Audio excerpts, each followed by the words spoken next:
Sapagkat linggo ngayon, dapat kayo nagpapahinga o may ginagawa sa kanya-kanyang tahanan.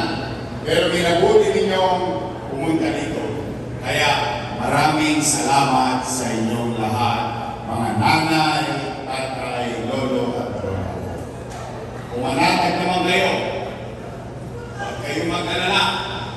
Wala kayong maririnig ng mga panira dito.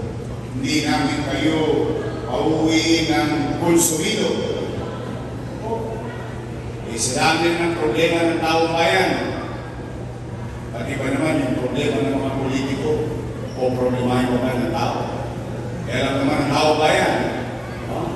Pag mag-aalala, yung mga politiko, magkakaaway.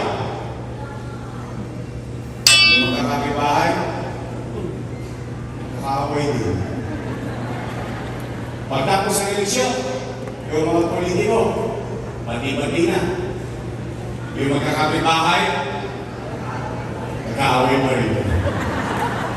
Kaya pumanatag kayo, mga lolo-lola ko. Meron man naman sumisip yung kanina dito? Wala naman. Sumakit ang antena nyo kay Apple. Huwag kayo mag-alala. Tatama din sa toro yan. Konti na lang. O, Nay!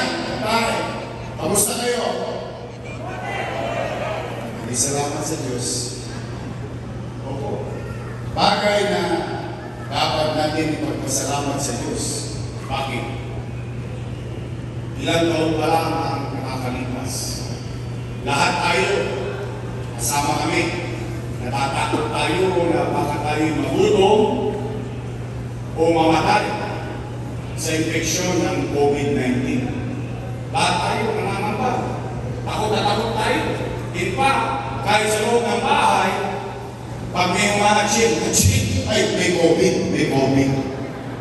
O di uman. Kaya, maraming salamat sa Diyos. Ano't ano pa man ang hirap na pinagdaanan natin sa nakaraan. At ano't ano pa man ang hirap na dinadaanan natin sa kasalukuyan. Salamat sa Diyos. Dito tayo ngayon sa duguan. Buhay tayong lahat. Dahil dapat buhay ay pag-asa. Ay! O, real talk lang tayo. Basta tayo dito, good vibes na. Matanong ko lang tayo. Bakit ba kayo naghahanap ng ibang mayor kung meron namang mayor na nakaupo?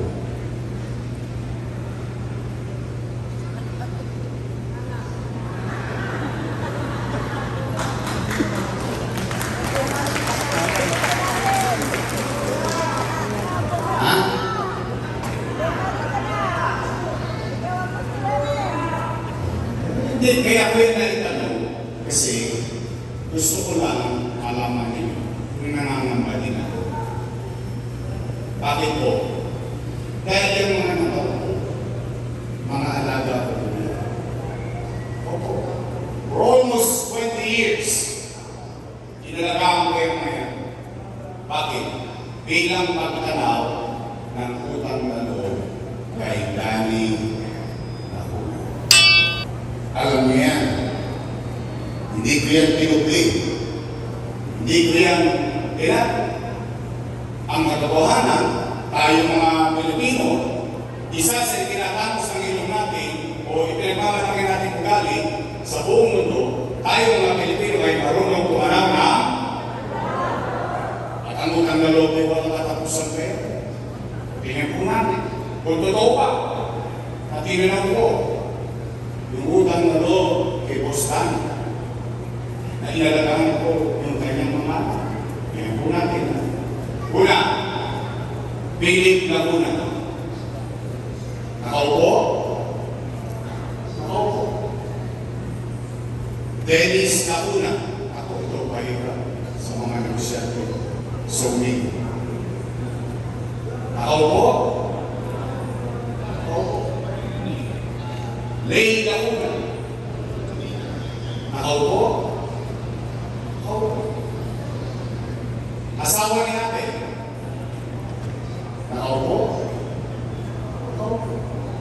Si ate. Nakaupo. Ilan sila? Happy? Masaya?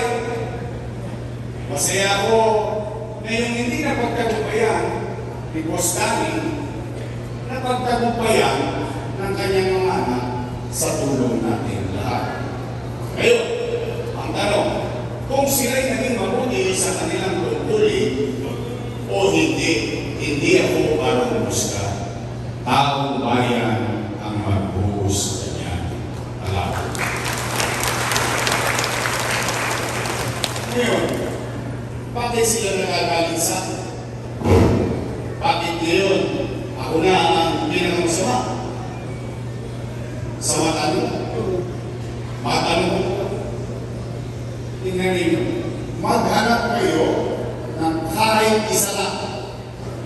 Kahit isa lang na dumaboso sa City Hall. Wala. Bakit? Bilang pagtanaw ng utang na loob kay Boss Danny, inuna ko muna yung mga anak niya at isinanta ito yung mga anak. Tanong, Gorme, tatanong ko ba ng utang na loob? Sagot, opo. Bakit? Ito yung pinuho ko. Ganun talaga tayo mga Pilipino. Kaya lamang, meron lang akong pakiusap. Baka naman kung po pwede, sa ibang bagay na ako, tumanaw ng utang na loob. Bakit? Hindi utang na loob din naman ako sa taong bayan. Kung wala ang Diyos at wala kayo, wala ako sa kinalalagyan ko ngayon. Ngayon, masama naman bang tugunan ko yung panawagan ng taong bayan? Eh yung taong bayan na sumisigaw na, balik ka na. Balik ka na. Balik ka na. Taong bayan na sumisigaw ng bumalik ka na, eh ako sinigawan niya. Ay! Wala na ba ka na? Mapanood nyo. Mapanood ko din. Eh bakit sila nagagalit? Hindi naman sila may-ari ng pwesto na yan. Pag-aari yan ng taong bayan. Impact, empleyado na kami ng taong bayan. At ang kontrata namin, 3 years. After 3 years, expire. Tapos babalik ka ulit sa taong bayan. Mag-report ka sa taong bayan. Magpaparenew ka ng kontrata sa taong bayan. Pag sinabi ng taong bayan, approve, another 3 years. In fact, ang katotohanan, kapag ikay naging mabuti sa iyong tungkulin, kahit hindi ka na makita ng taong bayan, iboboto ka ulit ng taong bayan. Tama po ba? Kaya natin, nagtawa ko kung babalik. Kung nagmabuti kayo, wala sana silang dapat may pangamon. Eh bakit natin pangungunahan ng taong bayan? Taong bayan naman ang pipili. Pwede na ninyo yung bakit ako hindi magtatamot. Bakit ako hindi magtatamot? Iwawagin lang kung nawala. Binago-bago na nila. O partikular na binago nila. Patungkol sa senior citizen. Tayo, mga lolo-lolo na nandito.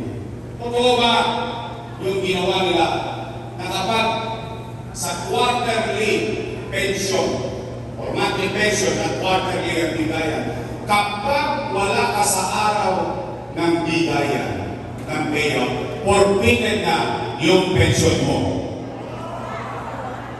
Mali yun. Bakit? Alalahanin natin ha, kung paano kung ginawa yan. Alalahanin natin. Total, wala pa naman tayong Alzheimer's. Wala pa. Tingnan po natin ha. Tayo. For the first time in history ng Maynila, kayo na mga mamamayan, boboto ng batang mayor. Kasi ang binoboto ng mga taga-Maynila mayor, lagi yung konti na lang ang birthday. Tama ba? that's very practical. But you took and gambled to elect a young mayor. At yung batang mayor ngayon, nakapag-isip ng programa para sa mayaman, sa middle class, sa mahirap, sa may sakit, o wala, botante o hindi, pantay-pantay may pensyon sa lungsod ng Maynila. Tama ba? Anong sabi ko? Nay, pumanatag ka. Huwag kang mag-alala. Kapag hindi mo nagawa yung first quarter, sa susunod na quarter, doble ka. Tama mali? Ano ba sabi ko noon? Nay, kapag hindi mo nagawa yung first quarter, second quarter, pagdating ng third quarter, triple ka. Tama mali? In fact, ano ba sabi ko nung araw? Nay, pag hindi mo nakukuha in January hanggang Nobyembre, pagdating ng Disyembre, maglulubi-lubi tayo. Enero, Febrero, Marso, Abril, Mayo, Junio, Julio, Agosto. Hey!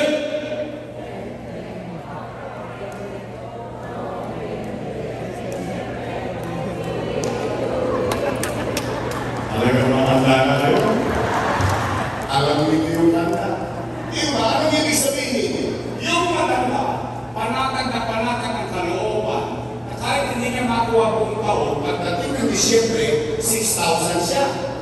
Kung dalawa silang matanda sa bahay, 12,000. Kung tatlo na silang senior citizen sa bahay, 18,000. Wala siyang takot. Wala siyang pangamba. Ngayon, ano nangyayari? Alam mo naman yung mga matatanda, malalapot ang dugo niya. Maaga natin gising niya.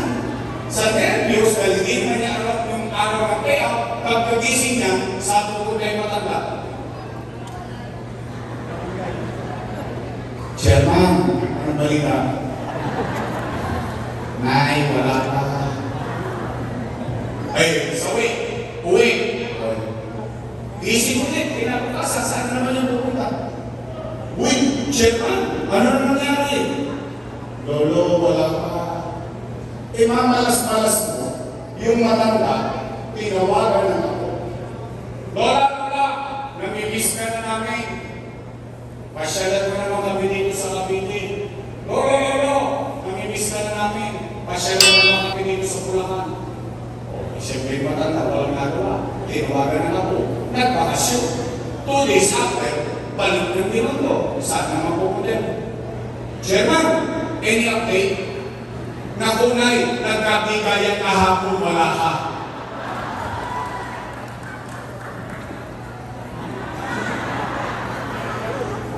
Mali. Why? Bakit mo kailangan pahirapan? Kakakarampot na pera. Sa totoo naman, ito real talk tayo.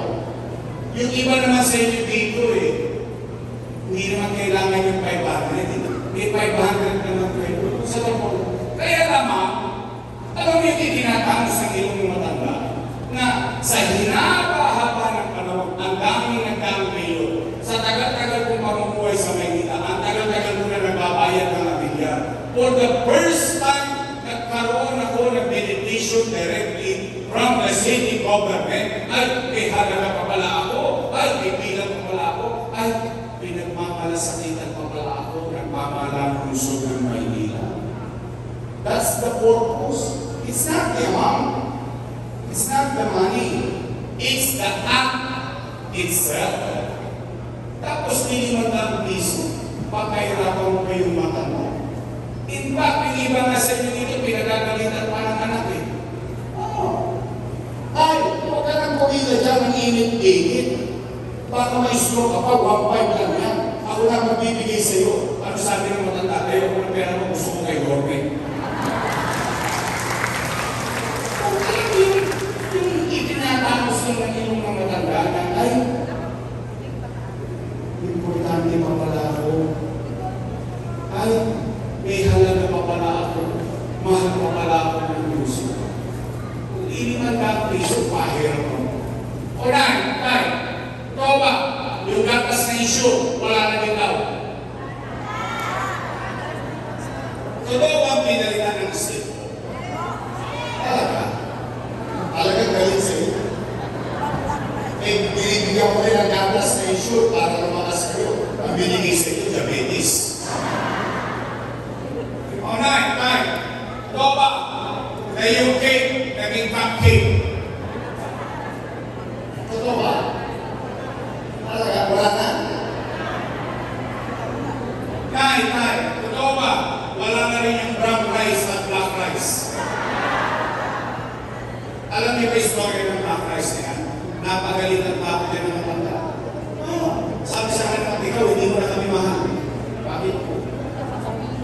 Yung binigay ko sa aming bigas, ulit pa.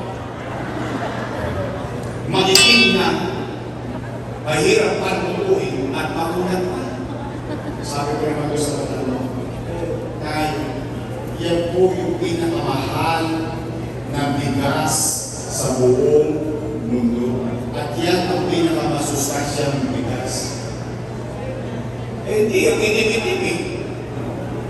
Sabi ko, kako talagang ganyan. Nakakalungkot isipin na kapag pagdating sa matanda, maikli ng maikli, pahirap ng pahirap, kawala ng kawala. Pero kung makapagsuba sila sa Rojas Boulevard, bilyon-bilyon ang gastos nila. Kung makapagpasosyo sila sa City Hall, bilyon-bilyon ang gastos nila. Pagdating sa matanda, pinahirapan nila. Alam niyo, what's the irony of all these things? Alam niyo ang irony dito? Nung ginawa ko yan, kasama ko sila. Ibig sabihin, alam nila yung dahilan ko. Alam nila yung nasa isipan ko. Alam nila yung purpose ko. Alam niyo kung bakit kayo parang spoiled sa Maynila, ang mga senior citizen. Alam niyo kung bakit? Alam niyo? Kasi kunti na lang ang birthday niyo.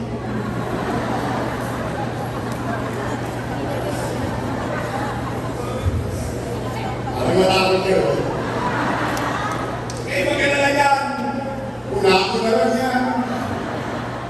Hindi, pero alam mo yung pakiramdam sa loob ng bahay, ikaw yung bata, yung mapakiti mo man lamang yung maganda sa loob ng bahay, maiparamdam mo man lang sa kanya na mahalaga pa siya at may pinang pa siya. Yun yun. Tama yung sinabi ni Chichi. Nung bata kami, malambot ang buto namin. Matitigas ang buto nyo, inalagaan nyo kami. Ngayon, marunong na buto nyo, matitigas ang buto namin. Kami naman ang mag-alaga sa inyo.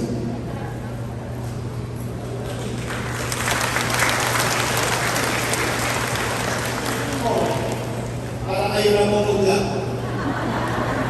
Kumain ba kayo? Kumain ba kayo? Ha? Taas na kami na hindi kumakain? Huwag kayo magdala. Lilipas din yan. Sige, umuwi kayo. Umuwi kayo na buo ang pag-asa. Sa pag-asa man lang kayo umaga dito, mapusok kayo. Sabihin niyo sa inyong mga mahal sa buhay. Sabihin niyo sa inyong mga kaanak, sa inyong kapitbayan, tapos senior citizen. Kaya ang Diyos, sa tulong ninyo, nakabalik tayo, ibabalik ko ang lahat ng nawala sa senior citizen.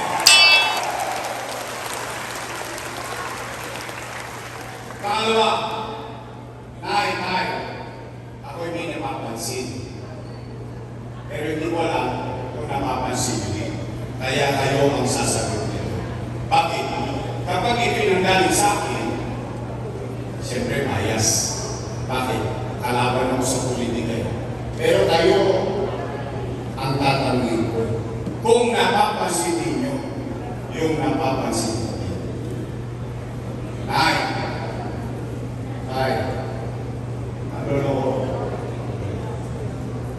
Napapansin nyo ba parang bumudugyot ulit ng Maynila?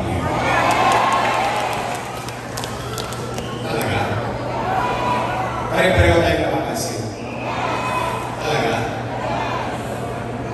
Parang nagkalat na naman kung ano-ano sila edit party dito sa Maynila. Napapansin nyo? Tayo, luminis na tayo. Umayos na tayo. Itutuloy lang nila. Huwag kita kung nawawala. Aba, lalabing dito ang local government sa buong Metro Manila. Alam niyo pang ilan tayo? Pang-labing dito. Kaya mo, hindi po sa akin galing yan, ha? Huli lang tayo sa economic growth. 17 out of 17, tinalo pa tayo ng Pateros. Yung munisipyo, not city, but municipality of Pateros Ang tindaran dyan, itlog, balot at penny. Tayo, kapitolyo ng bansa. 9, nung ginawa niyo kung mayor, we are number 16. In the next 2 years, naging number 3 tayo sa buong Metro Manila. Sa kita ko na wala, dito na naman tayo. Dito, kulelan tayo. O dito naman, number 1 tayo. Number 1 tayo sa krimen. Tingnan niyo. Sa buong Southeast Asia,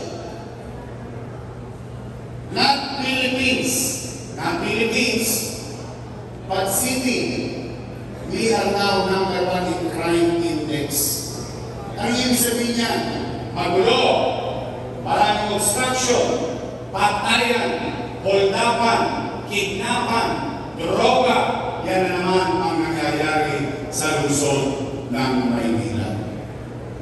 Nay, tumihimik ng Maynila. Nay, umayos na tayo rin eh. Naalala niyo ba? Ewan ko kung naalala niyo po ha. Naalala ninyo ang ginawa niyo kung mayor? Nagkaroon ng gobyerno sa umaga, sa tanghali, sa gabi, hanggang madaling araw, may gobyerno sa lungsod ng Maynila. Naalala niyo ba nung araw, lahat ng ginagawa sa lungsod ng Maynila, kinokopya na sa buong bansa. Lulog ako, namimiss niyo na ba yung gobyernong mabilis kumilos? Namimiss niyo na? Gusto niyo bang luminis ulit ang Maynila? Gusto niyo bang umayos ulit ang Maynila? Then, lulog ako, help me make Manila great again. Pangatlo at panghuli para umiyan na. Kasi alas 12, nagugulong na ako eh. Eh pagkamagal pa ito, mag-aapolo pa si Congressman Apple dito eh. Pero yung pinakamahalaga sa lahat, kailangan ko sabihin sa inyo. Bakit? Ito ay patungkol sa pera ng taong bayan. Bakit ba sa inyo? Good. Tama na. Nakalulog ko isipin yung mga dating kasama ko. Noong araw, puro sila papuri ng papuri. Ngayon, ako na ang pinakamasama sa paningin nila. Anong sabi nila? Si Yorme, maraming iniwang bulan. Narinig niya? Narinig ko rin eh. Sinabi ba nila yun? Narinig ko rin eh. Ang nakalulungkot, ang naalala nila yung utang. Pero hindi nila naalala sabihin sa taong bayan ano ang ginawa nila sa loob ng 3 taon para mag-report sa taong bayan. But be that as it may, mga lulungkot. Gusto niyo bang malaman ang sagot? Dapat lang. Pero yun. Ano? Gusto nyo ba marinig yung sagot sa akin magaling? Dapat din. Bakit? Leaders should owe all the things that he has done for his people. Ang isang leader, dapat maging responsable siya sa bagay na ginawa niya para sa kanyang mamamayan. You have to owe it. You don't have to point fingers to others. Then let the people decide if you are right or wrong. Hayaan mo ang taong bayan ang humusga sa bagay na ginawa mo. Tama rin. Sige. Tayo. Magtatapat lang tayo. Taas ang kamay ng may anak dito. Paparang siya talaga. May anak kayo. May pamilya kayo. Real talk. Kapag walang makakain ang anak niyo, gagawin niyo ng paraan. Di nga. Talaga? Pinatawid niyo. Iralatos niyo. Ito. Tay. Tay. Totoo ba ang kasabihan na isang ina o isang ama susubo mo na ibibigay mo sa akin? Totoo yan? Talaga? Gagawin mo lahat para sa inyong pamilya? Pero din ang ginawa ko bilang ama ng 2 milyong Manileño noong panahon ng pandemya.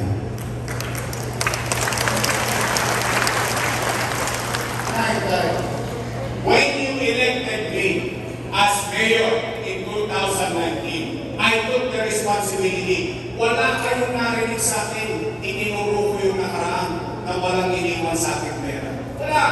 Nag-move on kagad ako. Bakit? Nag-desisyon ng taong bayan eh. Tinanggal na yung dati, inelect ka na, atang-atang mo na lahat ng responsibilidad na pagiging mayor sa iyong nasasakupan. Tama na rin.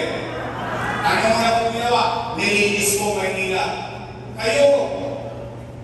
Kayo dito, sa tinatagal-tagal niyo sa Binondo, for almost 30 years, walang nakagawang mayor na linisin ang buong Recto, Juan Luna, Soler.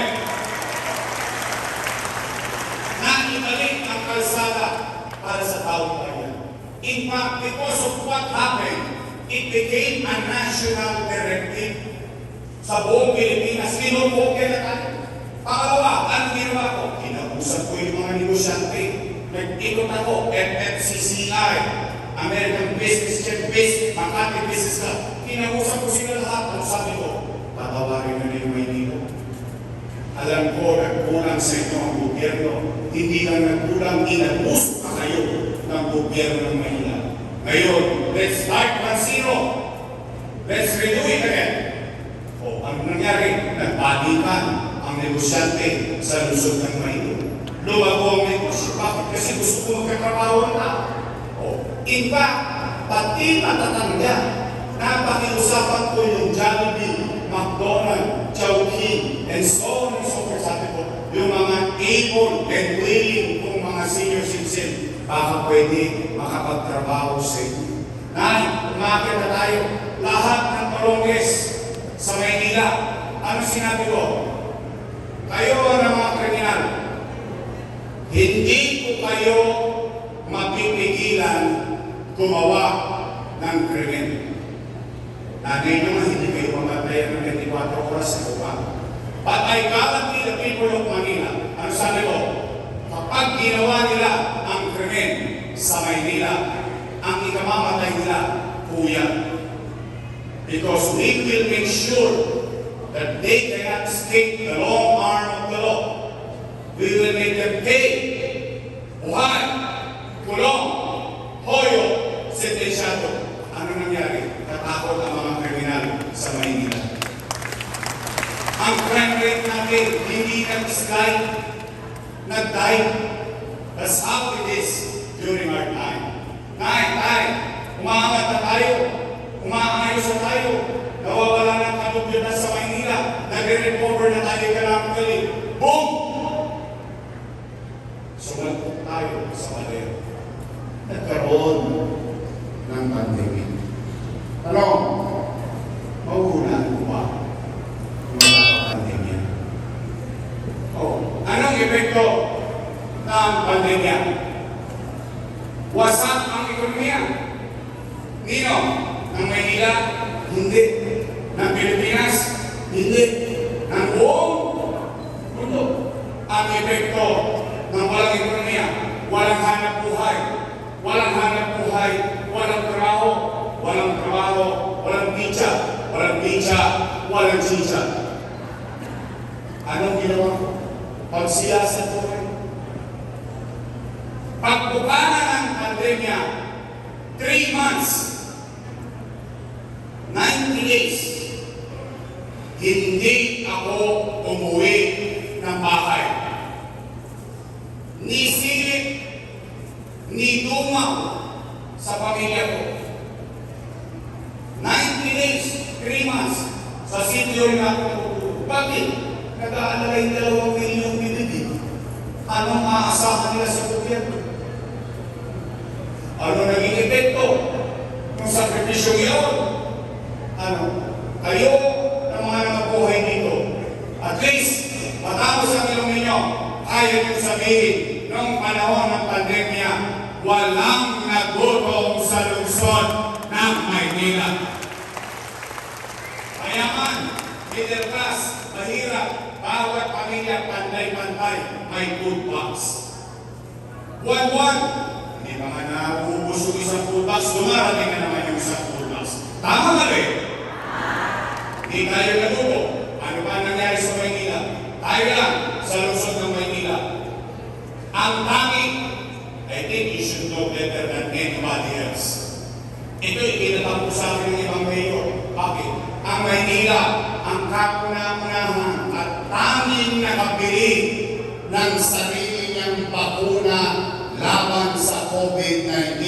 500,000 doses dito sa Maynila. Magpuna lang kayong bakunahan.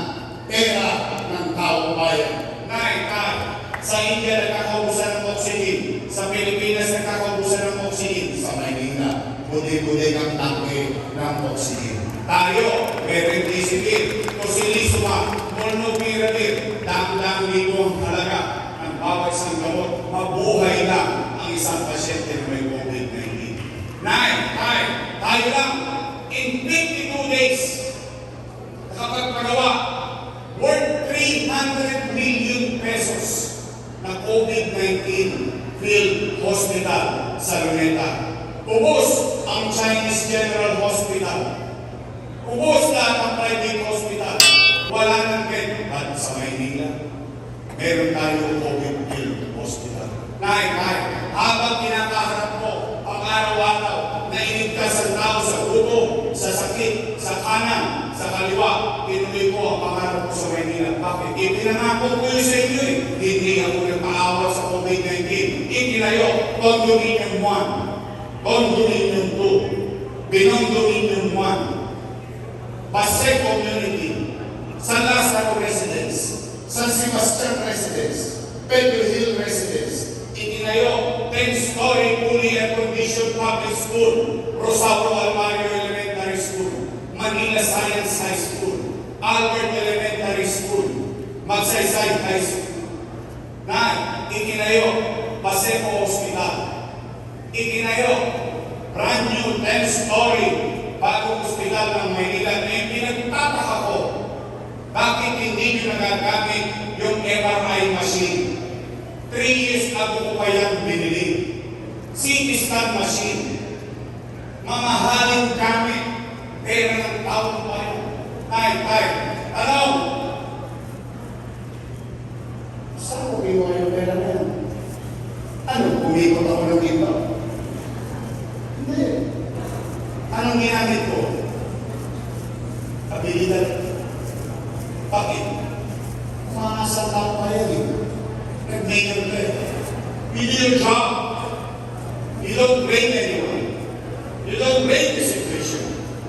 You have to do what you have to do as a mother, as a father. Oh, ano, Yorme, kanino ka ba nangutang? Sa Pilipinas. Sa gobyerno. Ha? Ang labo mo naman kausap, Yorme. Amerika nangutang, Pilipinas nangutang, Maynila nangutang sa Pilipinas. Opo. Bakit? Ano? Sino may-ari ng Land Bank of the Philippines? Gobyerno. Sino may-ari ng Development Bank of the Philippines? Gobyerno. Okay. Imumuestra ko para mas madaling maintindihan ng tao. Itong ulo ko, nagamba. Yan ang buong gobyerno. May 2 bulsa. Isa sa kaliwa. Isa sa kanan. Sa kaliwa, National Government Financial Institution. Ano na sa loob? Land Bank of the Philippines. Development Bank of the Philippines. Siksik-lik-lik, umahapon. Sa kanan, City of Manila. Alaus, Said. Ano ang ginawa ng ama ng lungsod ng Maynila? Lumugod sa kaliwa, inilagay sa kanan para makaraos ang batang Maynila. Eh, yun na mali. Malinaw yun. Ano? Sino nagpalitan ng pera? Gobyerno? Gobyerno. Sino na kinapag sa pera? Tao mo. Kaya ang sabi ko kanina, salamat sa Diyos. Nakaraos tayo. Nakatawid tayo. Ito, buhay tayong lahat ngayon dito sa ito. Hindi ka may mali. Mali. Mali ka yun. Nay, kung yun ay mali, edi mali din sila. Bakit? Eh kasama ko silang gumawa nyo. Yung majority pro leader nyo, na ngayon sumangkas ng Chihuahua. Ay, Chihuahua na Chihuahua, hindi na asong ingay-ingay ng bibigay. Ano ito lang? Real talk lang naman tayo. Siya majority pro leader nun eh. Ng konselo. Sino vice mayor ko no? Sila. Ibali pala yun eh. Ibali yung nabubahan.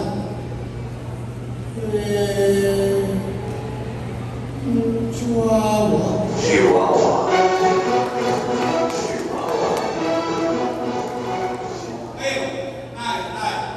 At least, ako lang, matamos sa gulo ko. Maglalakad ako sa Ilaya, Tabora, Carmen Planas, El Pago, San Cristo, El de Santos, Bicol, Surito, Guandulo, Recto. Isa lang masasabi ko, kaya ko ang taong bayan maghusga kung ako'y mali. Pero isa lang ang sigurado, nakaraos kami noong panahon ng pagkakas.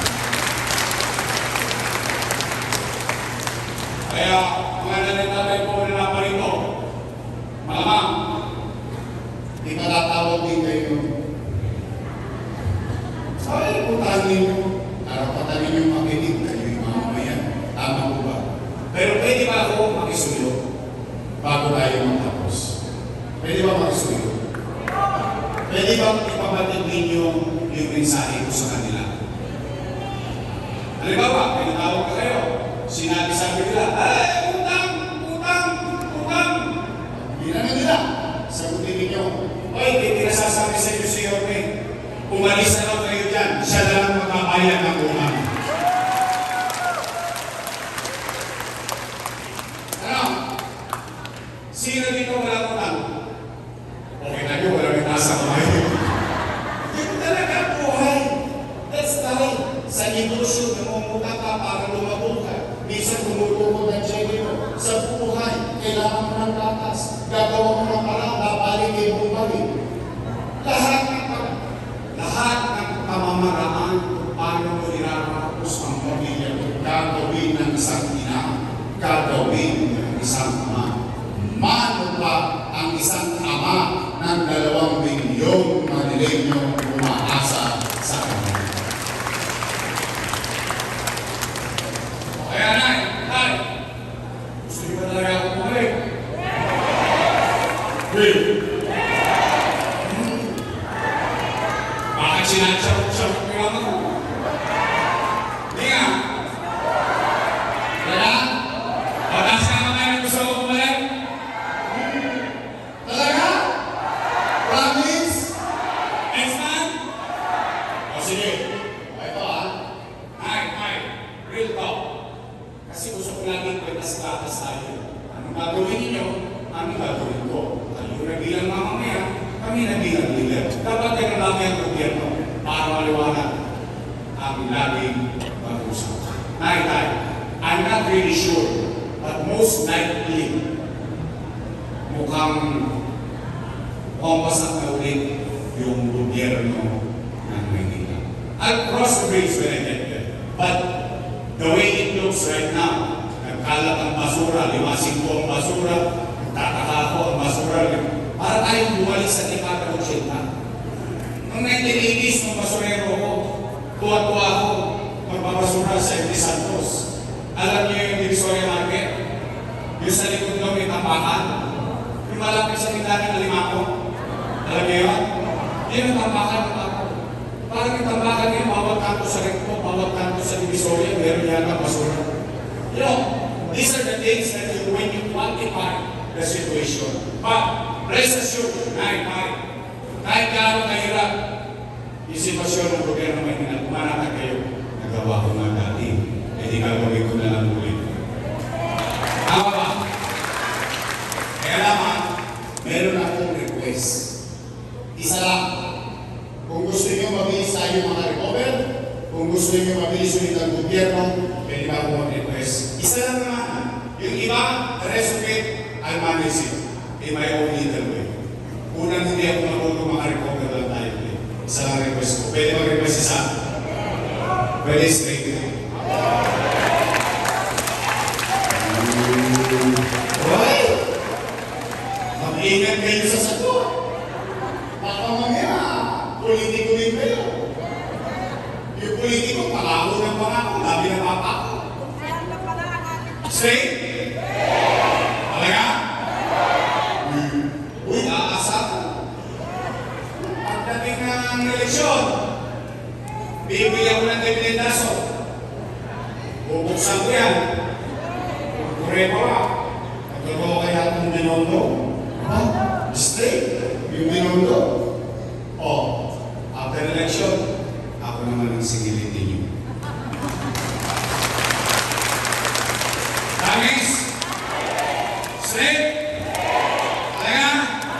Rolling chain! Hope Alvarez!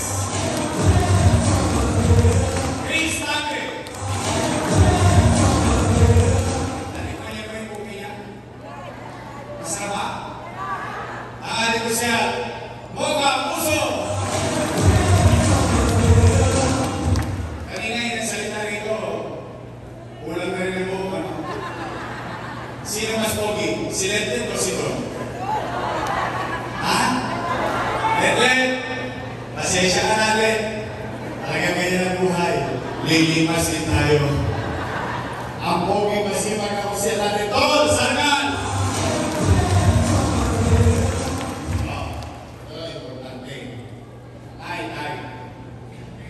Total na, tumunan ko naman na sila. Kaya katulad niya, si Chihuahua. I'm happy. Ito ang honesty. Good for him. Ngayon, hindi niya nilingon yung district niya. Hindi niya nilingon yung tao bayan. He has to pay the price. Because at the end of the day, it is not about us. It's always about you. It's always about the people. Unahin tayo. Total na, pumigay naman na natin siya. Pwede ba, makisuyo? Ang gawin natin, Congressman, pagdating ng tagdang panahon, pwede po ba si Congressman Apple? Yes.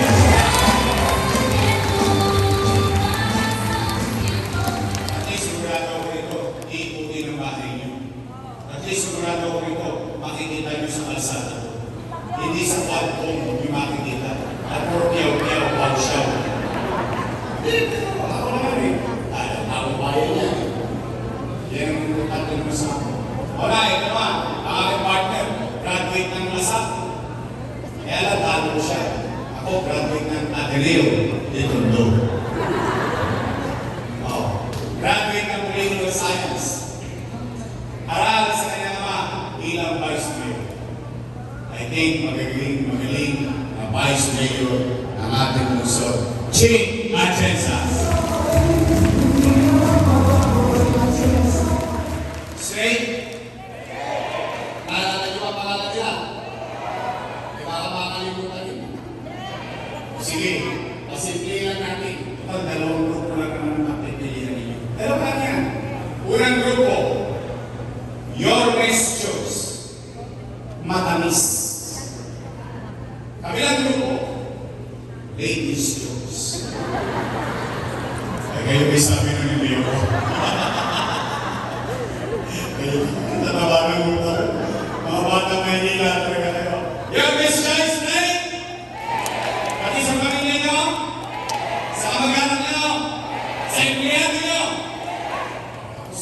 Uwi na. Masaya na ako. Oh, para hindi natin sila maalala, yung mga ladies choice, bigyan natin sila ng team song pagdating ng Mayo. Ito po.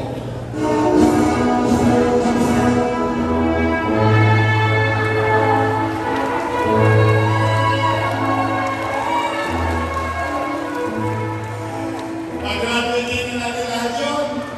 Pwede? Okay, mag-iingat kayo. Maraming salamat sa oras na pinagkaloob nyo sa amin. Nakonsumi ba kayo? Masaya na kami. Pero mag-iingat kayo at huwag kayong mawawalan ng pag-asa. May awa ang Diyos. Makakaraos din tayo. Makaka-recover din tayo. Maraming salamat sa inyo lahat at pagpalain naman kayo ng buong may kapal. Panginoon! God bless. Thank you. Maraming salamat po, Yorme, Isko Moreno Tumaso, and Vice Mayor G. Angelsa Nogasuman, ang pagkento at ang Yorme's Choice ng Distrito Torres.